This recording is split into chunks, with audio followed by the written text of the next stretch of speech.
Dans l'histoire politique du Niger, un nom résonne avec force. Djibo Bakary. Figure emblématique de l'indépendance et fervent défenseur des idées progressistes, il a marqué l'histoire du pays par son engagement sans faille pour la liberté et la justice sociale. Les origines de Djibo Bakary. Djibo Bakary est né le 17 février 1922 dans le village de Tounouga, dans la région de Dosso. Très tôt, il se distingue par son intelligence et sa passion pour l'éducation. Il suit des études à l'école normale de Dakar, capitale de l'Afrique occidentale française à l'époque, et devient instituteur. Les premiers pas en politique.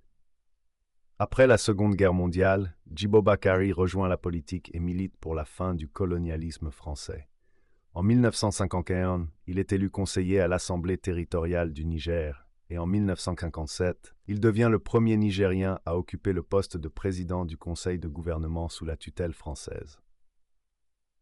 La lutte pour l'indépendance. Djibo Bakary était un homme déterminé à voir son pays libre et indépendant.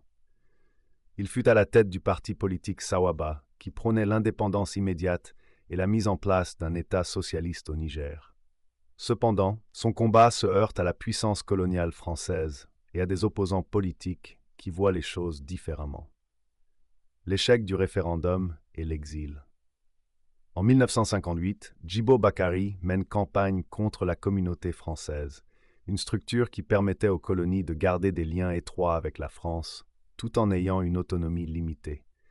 Cependant, le référendum proposé par le général de Gaulle est accepté par une majorité de Nigériens, et le projet de Djibo Bakary échoue. Après cet échec, Bakary est contraint de s'exiler en 1959 à Accra, au Ghana, où il continue de militer pour la libération de son pays. Il ne reviendra au Niger qu'en 1971. Les dernières années de Djibo Bakary. Après son retour au Niger, Djibo Bakary reste influent dans les cercles intellectuels et politiques, mais ne joue plus un rôle central sur la scène politique.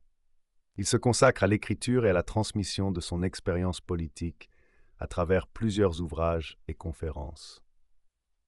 L'héritage de Djibo Bakary reste gravé dans l'histoire du Niger. Bien qu'il n'ait pas réussi à atteindre tous ses objectifs politiques, son engagement pour la justice sociale et l'indépendance fait de lui une figure incontournable du combat anticolonial en Afrique de l'Ouest. Aujourd'hui encore, de nombreux Nigériens se souviennent de lui comme d'un homme de conviction et d'intégrité. Merci d'avoir regardé cette vidéo sur Djibo Bakary. Si vous avez appris quelque chose de nouveau aujourd'hui, n'oubliez pas de liker, de vous abonner et d'activer la cloche pour ne rien manquer de nos futures vidéos sur les grandes figures africaines.